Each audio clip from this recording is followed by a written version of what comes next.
అయితే మొన్న చిరంజీవి గారికి పద్మవిభూషణ్కి సంబంధించి సన్మాన సభలో చిరంజీవి గారు ముందు మాట్లాడుతా రాజకీయ నాయకులు ఆలయనే వెంకయ్యనాయుడు గారు ఇద్దరు కూడా మాట్లాడింది రాజకీయాలన్నీ కూడా చాలా దారుణంగా ఉన్నాయి, ఇష్టం వచ్చినట్లుగా మాట్లాడే పరిస్థితిని.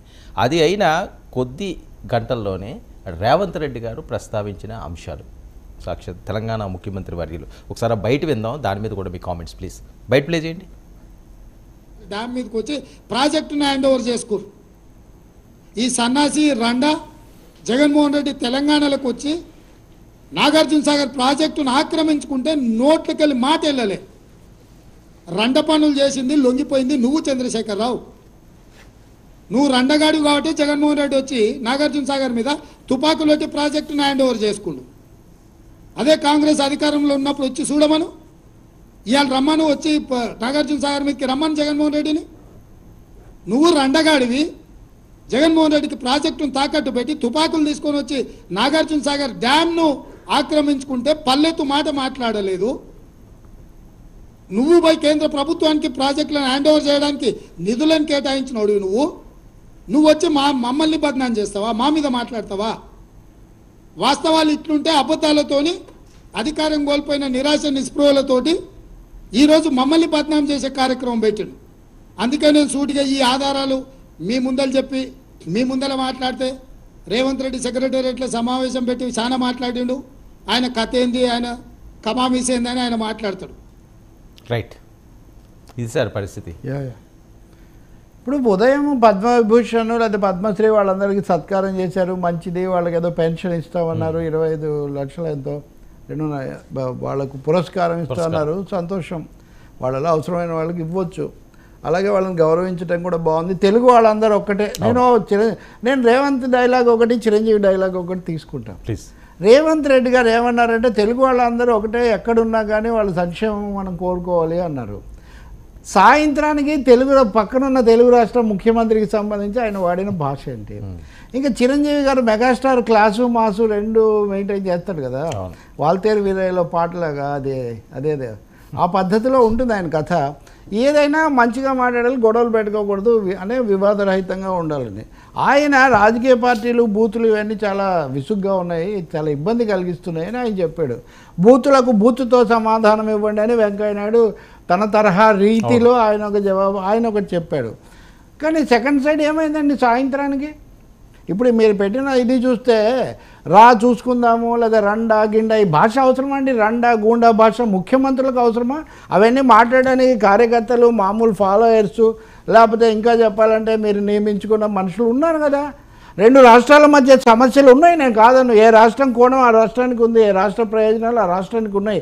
వాటిని గురించి రాజ్యాంగబద్ధంగా ఉన్నత స్థాయిలో ఉదాత్తంగా హుందాగా చర్చించమని మీకు అధికారం ఇచ్చారు. కానీ ఈ భాషలో మాట్లాడడానికి ముఖ్యమంత్రులు కావాలా, రేవంత్ రెడ్డి కావాలా? ఇన్ని పనులు ఇంత ఒడుపుగా సముచితంగా సమన్వయంతో చేసుకుపోతున్నాడు కదా, తన వయస్సును కూడా అధిగమించి వయస్సును మించిన అనుభవం చూపిస్తున్నాడని. మరి ఇవన్నీ మాట్లాడేటప్పుడు వీటి ఎఫెక్ట్ ఎలా ఉంటుందో తెలియదా? రేవంత్ రెడ్డి కావాలనే అలా మాట్లాడుతున్నాడు, వ్యూహాత్మకంగానే అలా మాట్లాడుతున్నాడు. ఆయన ఎదుటి వాళ్ళను మనము బంబాట్ చేయకపోతే, బుల్డోజ్ చేయకపోతే, అలాగే గతంలో తమ మీద మాటలు వదిలిన వాళ్ళకు మళ్ళీ జవాబు చెప్పకపోతే మనం పల్చనైపోతాము. గట్టిగా ఇలా మాట్లాడాలి అని ఈ 2 పార్టీలు ముఖ్యంగా బీఆర్ఎస్ కాంగ్రెస్ ఒక పద్ధతి ప్రకారమే ఒకరినొకరు చులకన చేసుకోవడం, ఒకరినొకరు తక్కువ చేసుకోవడం.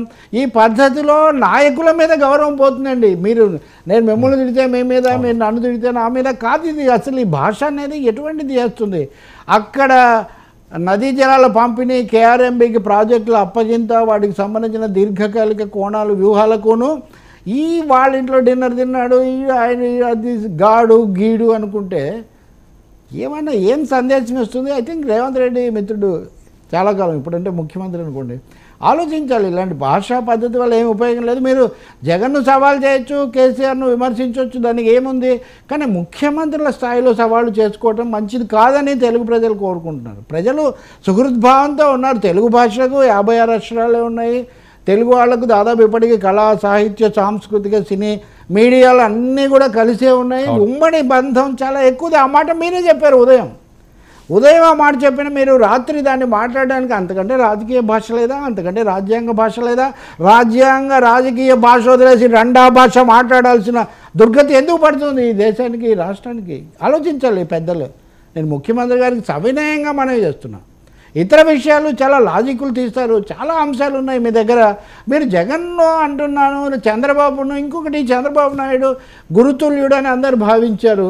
కేసీఆర్ జగన్తో కుమ్మక్కయ్యారంటే చంద్రబాబుతో కూడా అంటే అందరు ఎట్లా అంటే అందరూ అన్ని కుమ్మక్కలేనా? ఎవరెవరి ఆ సమయాల్లో వాళ్ళ వ్యూహాలు. ఉదాహరణకు చంద్రబాబు ముఖ్యమంత్రిగా ఉండగా సాగర్ మీద మొదటిసారి గొడవ వచ్చింది. అప్పుడు గవర్నర్ నరసింహన్ చంద్రబాబును చంద్రశేఖరరావును ఇద్దరిని కూర్చోబెట్టి ఒక తాత్కాలిక పరిష్కారం చేశారు. ఈ 10 ఏళ్ల నుంచి రాష్ట్రం ఏదో ఒక విధంగా తగదాలు లేకుండా నడుస్తుంది కదండి. మొన్న ఎన్నికల రోజే అక్కడికి పోలీసులు ఎందుకు వచ్చారు, అక్కడికి ఉద్రిక్తత ఎందుకు వచ్చింది, దాని మీద ఆ రోజు చాలా కథలు వచ్చాయి. కావాలనే తెచ్చారన్నారు. ఏదైనా సరే పరిష్కారం అయిందని మళ్ళీ గాయాలు ఎందుకండి కెలుక్కోవడం, ఈ భాషలో ఎందుకండి వాడడం? నేను ఇందాక అన్నట్టుగా ఉదయం పూట మనం శిల్పకళా వేదికలో చాలా గౌరవప్రదంగా సంస్కారయుతంగా మాట్లాడుకొని సాయంత్రానికి వెళ్ళేసరికి ఈ భాష వాడకపోతే ఏమైనా తగ్గుతారా, భాష వాడితే పెరుగుతారని నేను అడుగుతుంది. ఇది అనకుండా వాళ్ళ పద్ధతి సహేతుకంగా లేదు, అది నిలబడదు, దాన్ని మేము న్యాయస్థానంలో ఎదుర్కొంటాము, చట్టబద్ధంగా పోరాడతామని చెప్తే తగ్గుతారా అని ముఖ్యమంత్రికి కానీ రాష్ట్రానికి కానీ? ఇప్పుడు మళ్ళీ ఈయన ఇలా మాట్లాడాడు కాబట్టి సాయంత్రానికి మళ్ళీ అంబటి రాంబాబు, పేర్ని నాని, కేసినేని నాని, వీలైతే కొడాలి నాని, కేసినేని నాని కాదనుకోండి ఆయన పేరు, కొడాలి నాని, మళ్ళీ వాళ్ళు ఇలాగే జవాబు చెప్తే ఏమవుతుందంటే ఎన్నికల ముందు తెలుగు రాష్ట్రాల మధ్య వాతావరణాన్ని కలుషితం చేసుకొని మరీ ఒకరినొకరిని దూషించుకునే పరిస్థితి తెచ్చుకుందామా?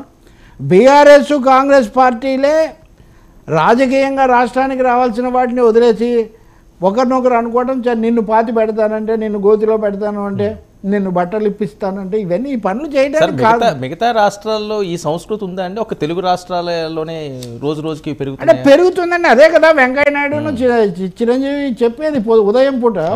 ఇది పెరుగుతూ ఉంది, ఇది భరించలేని స్థాయికి వస్తూ ఉందంటే వీళ్ళందరూ చాలా గౌరవిస్తున్నారు కదా, ఒక సూచన చేయాలి కదా. ఇప్పుడు ఎట్లా తయారైందంటే మనం ఇది అనగానే వాళ్ళు అనలేదా, వాళ్ళు అనగానే వీళ్ళు అనలేదా, అన్ని పంచాయతీలు మనం ఎక్కడ తీర్చుకుంటూ కూర్చుంటామండి. అంతకుముందు లేదు ఈ పద్ధతి. ఒకరిని చూసి ఒకరు పులిని చూసి నక్కవాత పెట్టుకున్నట్టుగా ఒకరిని మించి ఒకరు బూతులు నేర్చుకుంటే ఏం ఉపయోగం? కనీసం ఇప్పుడు గుడ్విల్, అపారమైన సుహృద్భావంతో గుడ్విల్తో ముఖ్యమంత్రులు లేదా కేంద్ర మంత్రులు అయిన వాళ్ళు, పార్టీల అధినేతలు అయిన వాళ్ళు ఆ పెద్దరికాన్ని కాపాడుకోవాల్సినటువంటి పని వాళ్ళ మీద ఉంది కదా. కృష్ణా జలాల సమస్యకు ఈ కుమ్మక్కులు ఒకరినొకరు తిట్టుకోవడాలకు ఏంటి సంబంధం? అది నా ప్రశ్న. చాలా బాధాకరమైన అంశము. పైగా ఉదయం చెప్పింది సాయంత్రానికి పెద్ద వాళ్ళే పాటించలేదు అనే అభిప్రాయం కలిగితే యువతకు కానీ లేదా మిమ్మల్ని అనుసరించే వాళ్ళకి కానీ మీ అభిమానులకు కానీ మనం ఏం మెసేజ్ ఇస్తాం? నేను ఒక రేవంత్ని గురించే చెప్పట్లేదు. అసలు ఈ భాష, ఈ పద్ధతి బీఆర్ఎస్ వాళ్ళు కూడా చాలాసార్లు అసలు రవంత్ రెడ్డి లేకపోతే ఇంకోటి బాడీ షేమింగ్ సరికాదని మొన్న అనుకున్నాం మనం. Why body shaming, why social factors తీసుకొని రావడం, వై ఏవేవో తవ్వుకోవడం. ఇప్పుడు మన ముందున్న సమస్య ఏంటి? ఇంకోటి కేఆర్ఎంబి సమస్య మీద కూడా రేవంత్ రెడ్డి పూర్తిగా గవర్నమెంట్ లొంగిపోయింది, మొదట అప్పగించి తర్వాత వచ్చి దొంగ నాటకాలు ఆడుతున్నారని బీఆర్ఎస్ వాళ్ళు ఆరోపిస్తున్నారు. అంతకుముందు చాలా కాలం మీరే ఉన్నారు కదా, అప్పుడు ఏం జరిగింది? ఇప్పుడు ఏపీ విషయానికి వస్తే వాళ్ళు కూడా అక్కడ ఇదే ఆరోపణలు. అప్పై కాంగ్రెస్ జాతీయ పార్టీ, అది కూడా గుర్తుపెట్టుకోవాలి. కనీసం తెలుగుదేశం, బీఆర్ఎస్, వైసీపీ, బీఆర్ఎస్ అంటే అన్ని జాతీయ పార్టీ అన్నా మొన్న ఎన్నికల తర్వాత అది ప్రాంతీయ పార్టీ, అవి ప్రాంతీయ పార్టీలు కాబట్టి అన్నా రాష్ట్రాలు అనుకోవచ్చు. కాంగ్రెస్ పార్టీ ఇప్పుడు షర్మిలకి ఏం చెప్తారండి మీరు? కరెక్ట్. ఇప్పుడు రాయలసీమ తెలంగాణకు సంబంధించినటువంటి ఆ రాజోల్ బండ డైవర్షన్ స్కీము అట్లాంటి వాటి మీద భిన్నాభిప్రాయాలు ఎప్పటి నుంచో ఉన్నాయి వైఎస్ నుంచి. మీరు షర్మిలనేమో అక్కడ అధ్యక్షురాలుగా ఉండి అనేక విషయాలు రాజశేఖర రెడ్డి వారసత్వం అని మాట్లాడుతుంటే, అంటే కాంగ్రెస్ పార్టీ కానీ బీజేపీ కానీ జాతీయ పార్టీలు అనేవి రెండు చోట్ల రెండు రకాలుగా మాట్లాడడం వల్ల రెండు చోట్ల తెలుగు వాళ్ళకి నష్టం జరిగింది. రైట్. ఇప్పటికైనా దాన్ని చక్కదిద్దుకోండి తప్ప ఇంకా భాషను పెంచేసి నాలుకకు పని చెప్పడం బొత్తిగా అనవసరం. మెదడులకు పని చెప్దాం, రాజ్యాంగానికి పని చెప్దాం, న్యాయ వ్యవస్థను ఉపయోగించుకుందాం. Right sir, thank you so much Ravi గారు. ఇది frankly with Telakapalli. Stay tuned to 99 news.